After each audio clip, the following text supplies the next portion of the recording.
Breaking news చూస్తున్నాం. శ్రీకాళహస్తికి చేరుకున్న రాయుడి మృతదేహం చెన్నైలో పోస్ట్ మార్టం పూర్తి. బొక్కసంపాలెం గ్రామానికి మృతదేహం తరలింపు. రాయుడి మృతదేహాన్ని చూసి రోదిస్తున్న సోదరి. నన్ను ఒంటరిగా వదిలి వెళ్ళావా అంటూ రోదన. రాయుడి మృతితో గ్రామంలో విషాద ఛాయలు. వినూత దంపతుల వద్ద మా అన్న నమ్మకంగా పనిచేశాడంటున్న సోదరి. మా అన్నని చంపిన వారిని వదిలిపెట్టేదే లేదు అంటున్న రాయుడి సోదరి.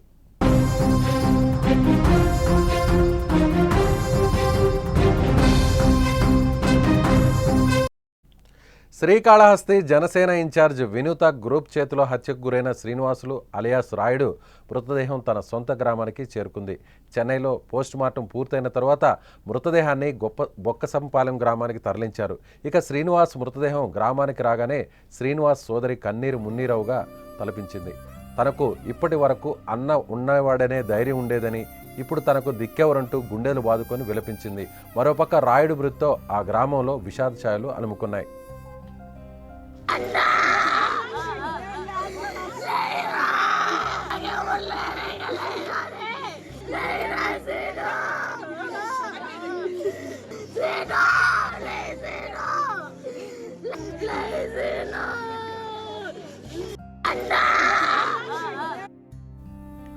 తిరుపతి జిల్లా శ్రీకాళహస్తి నియోజకవర్గానికి చెందిన జనసేన పార్టీ కార్యకర్త హత్యకు గురికావడం కలకలం రేపింది. శ్రీకాళహస్తికి చెందిన car driver Srinivasulu alias Rayudu హత్యకు గురయ్యాడు. చెన్నైలోని మింట్ పోలీస్ స్టేషన్ పరిధిలోని కూవం నదిలో 3 రోజుల కిందట ఒక మృతదేహం కనిపించింది. ఆ వ్యక్తి చేతిపై జనసేన సింబల్, వినూత పేరు ఉండడంతో పోలీసులు వెంటనే దర్యాప్తు ప్రారంభించారు. రాయుడిని ఈ నెల 8న హత్య చేసి నదిలో పడేసినట్లు విచారణలో తేలింది. ఈ కేసులో జనసేన పార్టీ శ్రీకాళహస్తి నియోజకవర్గం ఇన్ఛార్జ్ వినూత కోట, ఆమె భర్త చంద్రబాబుతో సహా 5గురిని చెన్నై పోలీసులు అరెస్టు చేశారు. ప్రస్తుతం వారు పోలీస్ కస్టడీలో ఉన్నారు.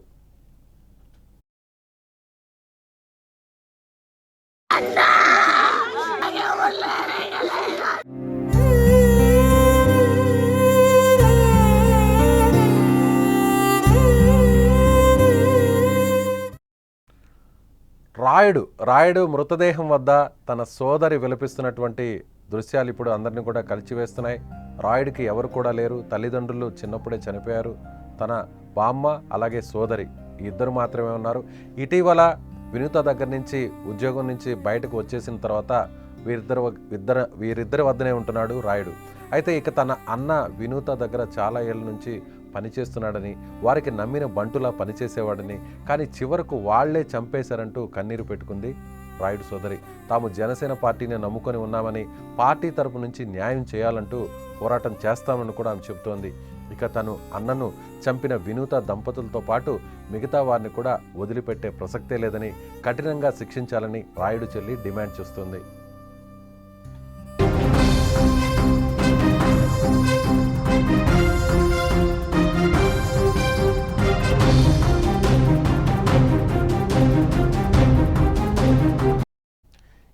ప్రస్తుతం రాయుడు సోదరి ఏం మాట్లాడిందో ఒకసారి చూద్దాం. మా అన్న పేరు శ్రీనివాసులు. 15 సంవత్సరాల నుంచి జనసేన పార్టీలో వినూత వాళ్ళ దగ్గర వర్క్ చేస్తా ఉన్నాడు డ్రైవర్గా. వాళ్ళ దగ్గరే నమ్మకంగా ఉన్నాడు. వాళ్ళకి మొత్తం పని చేస్తా ఉన్నాడు ఇంట్లో.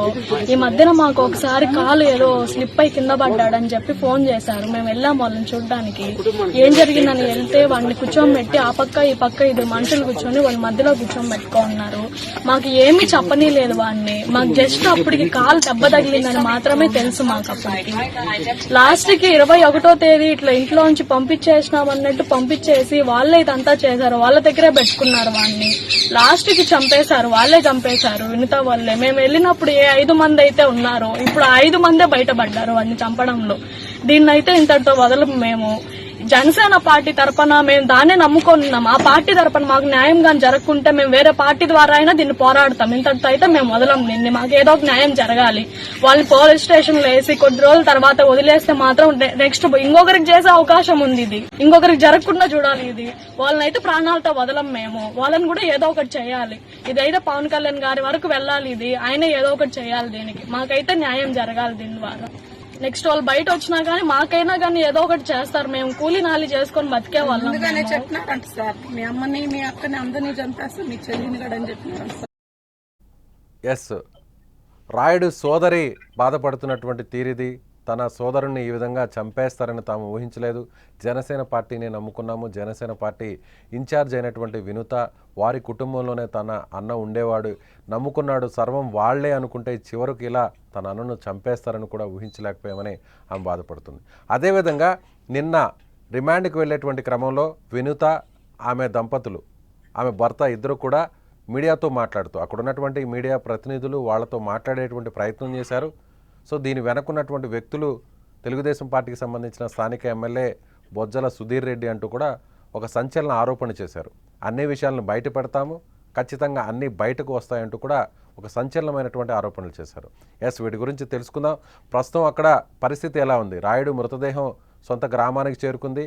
నిజంగా రాయుడిని నమ్ముకున్నటువంటి వాళ్లే హత్య చేస్తారనేటువంటి విషయాన్ని ఎవరు కూడా ఊహించలేకపోయారు. దీని గురించి మాట్లాడే ప్రయత్నం చేద్దాం. ఫోన్ ఇన్లో తిరుపతి ప్రతినిధి సుమన్ టీవీ రిపోర్టర్ ఉమాశంకర్ ఉన్నారు. ఉమాశంకర్, చెప్పండి, ఏంటి దీని వెనుకున్నటువంటి పోలీసులు చాలా స్పష్టంగా చెప్పారు, ఈ హత్యను ఖచ్చితంగా వినుత, ఆమె భర్త చంద్రబాబు, వారితో పాటు కలిసి కొంతమంది ఇందులో పాల్గొన్నారు, దీని వెనుకున్నటువంటి వ్యక్తులు వీళ్లే అంటూ కూడా చాలా స్పష్టంగా చెప్పారు. సో ఇప్పుడు జనసేన పార్టీ కూడా వాళ్ళని సస్పెండ్ చేసింది. మరోవైపు బయటకు వస్తున్నటువంటి క్రమంలో వినుత కావచ్చు, ఆమె భర్త కావచ్చు, అక్కడ స్థానికంగా ఉన్నటువంటి ఎమ్మెల్యే మీద సంచలన ఆరోపణలు చేశారు. ఓవరాల్గా ఈ ఎపిసోడ్లో ఏం చెప్తారు? Vijay, Srikalahasti Janasena party in charge driver హత్య కేసులో రోజుకొక మలుపు తిరుగుతోంది.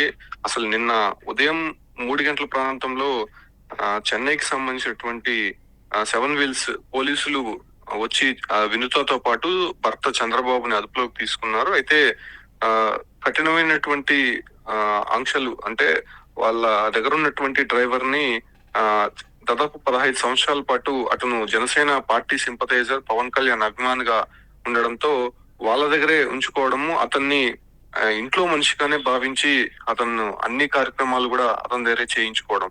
సో ఈ రకంగా అక్కడే ఉండిపోయినటువంటి శ్రీనివాసులు అలియాస్ రాయుడు వాళ్ళ కుటుంబ సభ్యులు కూడా లేకపోవడంతో ఇక ఎప్పుడో ఒకప్పుడు వాళ్ళ ఇంటికి వెళ్లి కనిపించేవాడు. సో ఈ రకంగా జరిగినటువంటి విషయాల్లో ఎన్నికలకు ముందు కొంత ఆర్థిక వ్యవహారాలకు సంబంధించి వీళ్ళిద్దరి మధ్య జరిగినట్టయితే సమాచారం అందుతోంది. సో ఆ డబ్బులు అడిగినందుకు వీళ్ళు కక్ష పెంచుకొని గత నెల 21వ తారీఖున మేము రాయుడుని పార్టీ నుంచి కావచ్చు, అంటే డ్రైవర్ ఉద్యోగం నుంచి తొలగిస్తున్నా అని చెప్పి కూడా ఒక ప్రెస్ నోట్ అయితే రిలీజ్ చేశారు. అది గ్రూప్ లో కూడా సర్క్యులేట్ అయింది.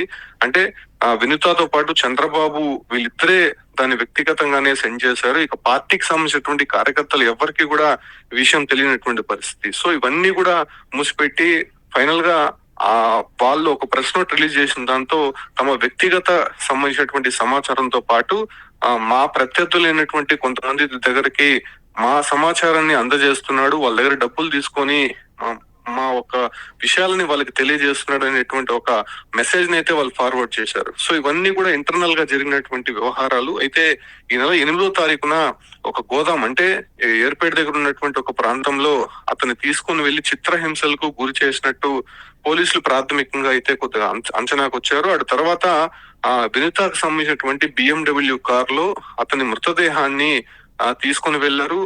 తిరువల్లూరు ప్రాంతంలో అక్కడ ఎవరికైనా AP నెంబర్ తో ఉండేటువంటి కారు కాబట్టి ఎవరికైనా అనుమానం వస్తుంది కాబట్టి శివ అనేటువంటి, అంటే ఇదే కేసులోనే నిందితుడిగా ఉన్నటువంటి శివ అనేటువంటి మరో మహేంద్ర కార్ లో ఆ బాడీని తరలించి దాన్ని మింటు ప్రాంతంలో ఉన్నటువంటి కువం నదిలో, అది మురికి కాలువ, ఆ ప్రాంతంలో పడివేసినటువంటి పరిస్థితి. అంటే ఎక్కడ కూడా ఆధారాలు దొరకకుండా పక్క రాష్ట్రంలో ఈ ఒక్క మృతదేహాన్ని పడవేస్తే ఎవరికి కూడా ఐడెంటిఫై కాదు. ఎందుకంటే వాళ్ళ కుటుంబ సభ్యులు కూడా ఎవరు అంతగా లేరు కాబట్టి ఎవరు కూడా ప్రశ్నించేటువంటి అవకాశం లేదు.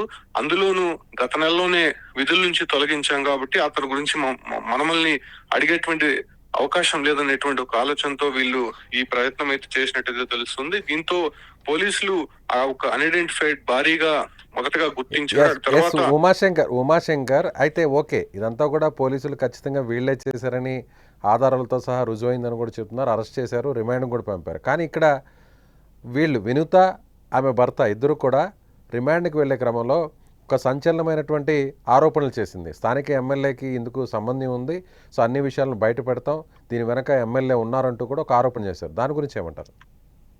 అంటే ఎన్నికల ముందు నుంచి కూడా తనకే సీట్ కేటాయించాలని చెప్పి కూడా ఇటు వినుత కావచ్చు, ఆమె భర్త ఏకపక్షంగా అటు సుధీర్ రెడ్డి పైన కావచ్చు, లేకపోతే అటు టీడీపీ అధిష్టానం, జనసేన అధిష్టానం కూడా ఒక అల్టిమేటం జారీ చేసినటువంటి పరిస్థితి. ఎందుకంటే ఎప్పటి నుంచో మేమిద్దరం కష్టపడుతున్నాం, మేము ఎన్ఆర్ఐస్ గా ఉండి కూడా పార్టీలో కీలకంగా వ్యవహరిస్తున్నాం, కాళహస్తిలో అనేక కేసులు కూడా మేము ఫేస్ చేశాం. సో ఈ కారణంగా 2019లో మాకు సీట్ ఇచ్చినప్పటికీ మేము ఓడిపోయాము, ఖచ్చితంగా ఈసారి కూడా తమకే సీట్ కేటాయించాలని చెప్పి కూడా ఆమె బహిరంగంగానే ఆందోళనలు చేసినటువంటి పరిస్థితులు ఉన్నాయి. సో ఈ కారణంగా పక్కన ఉండేటువంటి కేడర్ కూడా వీళ్ళ వ్యవహారానికి సంబంధించినటువంటి పూర్తిగా కూడా దూరంగా ఉంటున్నటువంటి పరిస్థితి. అప్పటి నుంచి కూడా సుధీర్ రెడ్డి పైన అదే రకంగానే అటు బీజేపీ టీడీపీ నేతల పైన కూడా వీళ్ళు వ్యతిరేకంగా ఉన్నట్టయితే తెలుస్తోంది. పార్టీ గెలిచినప్పటి నుంచి కూడా అసలు ఆ కార్యక్రమాల్లో దేంతో కూడా వీళ్ళు చురుగ్గా పాల్గొనకపోవడము, కేవలం వాళ్ళ సొంతంగా ఉన్నటువంటి కొంతమంది కోటరీని ఉంచుకొని వీళ్ళపైన వ్యతిరేకంగా పోస్టులు పెట్టడము, వ్యతిరేకంగా కొన్ని కార్యక్రమాలు చేయడమే పరిపాటిగా మారిపోయింది. ఈ క్రమంలోనే ఇది జరిగినటువంటి వ్యవహారానికి సంబంధించి ఇది కంప్లీట్ గా ఇంటర్నల్ లో జరిగినటువంటి వ్యవహారం, అంటే వాళ్ళు వ్యక్తిగతంగా చేసినటువంటి మర్డర్ కాబట్టి దాన్ని కొంత పొలిటికల్ టర్న్ తీసుకునే విధంగా కూడా నిన్న ఆమెని కోర్టుకు తీసుకెళ్తున్నటువంటి సమయంలోనే ఎగ్మోర్ కోర్టు వద్ద ఇటువంటి కామెంట్స్ అయితే చేశారు. తమని కావాలని ఇరికించారు, దీని వెనక శ్రీకాళహస్తి ఎమ్మెల్యే సుధీర్ రెడ్డి ఉన్నారు, ఖచ్చితంగా మేము బయట వచ్చిన తర్వాత మేమేంటో చూపిస్తామని చెప్పి కూడా వాళ్ళు ఒక ఛాలెంజ్ అయితే విసిరినటువంటి పరిస్థితి. సో ఇవన్నీ కూడా రోజుకొక టర్న్ తీసుకున్నటువంటి సందర్భంగా ప్రస్తుతం పోస్ట్ మార్టం పూర్తి చేసుకొని బొక్కసంపాల్యంకు రాయుడు మృతదేహాన్ని అయితే తీసుకొని వచ్చారు. తీసుకొచ్చిన తర్వాత అటు ఏదైతే టీడీపీ నేతలతో పాటు వైసీపీకి సంబంధించినటువంటి నేతలంతా కూడా అక్కడికి చేరుకుంటున్నటువంటి పరిస్థితి. అయితే ఆ బొక్కసంపాల్యంలో రాయుడు సోదరి ఎవరైతే ఉన్నారో ఆమె అయితే మాత్రం తీవ్ర ఆవేదన వ్యక్తం చేస్తుంది. తమ తమ్ముడు ఎప్పటి నుంచో కూడా వాళ్ళ దగ్గరే విధులు నిర్వహిస్తున్నారు, ఖచ్చితంగా వాళ్ళే చంపున్నారు, జనసేన పార్టీకి సంబంధించినటువంటి పవన్ కళ్యాణ్ తమని ఆదుకోవాలని చెప్పి కూడా ఆమె డిమాండ్ వినిపిస్తుంది. Right Umashankar, thank you. So Umashankar, మా ప్రతినిధి ఉమాశంకర్ చెప్తున్న దాని ప్రకారం రోజుకో టర్న్ తిరుగుతుంది. ఈ ఎపిసోడ్ రోజుకొక టర్న్ తీసుకోవడమే కాకుండా పొలిటికల్ టర్న్ తీసుకునేటువంటి ప్రయత్నం చేస్తున్నారు, నిరాధారంగా ఆరోపణలు చేసేటువంటి పరిస్థితి కూడా కనిపిస్తుంది. ఇప్పటివరకు కూడా తమకు రాజకీయంగా వ్యతిరేకంగా ఉంటూ వచ్చినటువంటి స్థానిక ఎమ్మెల్యే బొజ్జల సుధీర్ రెడ్డి మీద కావాలనే ఇలాంటి ఆరోపణలు చేస్తున్నారనేటువంటి వ్యాఖ్యలు కూడా వినిపిస్తున్నాయి. సో కంప్లీట్గా ఇది రాజకీయాలకు సంబంధం లేనటువంటి ఒక ఇన్సిడెంట్గా మనం దీన్ని చెప్పవచ్చు. ఇది వ్యక్తిగతంగా జరిగినటువంటి ఒక ఇన్సిడెంట్గా చెప్పాలనేటువంటి విషయాన్ని కూడా ఆయన చెప్తున్నారు. అయితే పోలీసులు మాత్రం చాలా స్పష్టంగా చెప్పారు, ఖచ్చితంగా ఈ హత్యను చేయించింది వినుత, ఆమె భర్త. సో ముఖ్యంగా వీళ్ళ మధ్య ఆర్థిక లావాదేవీలు జరిగాయి.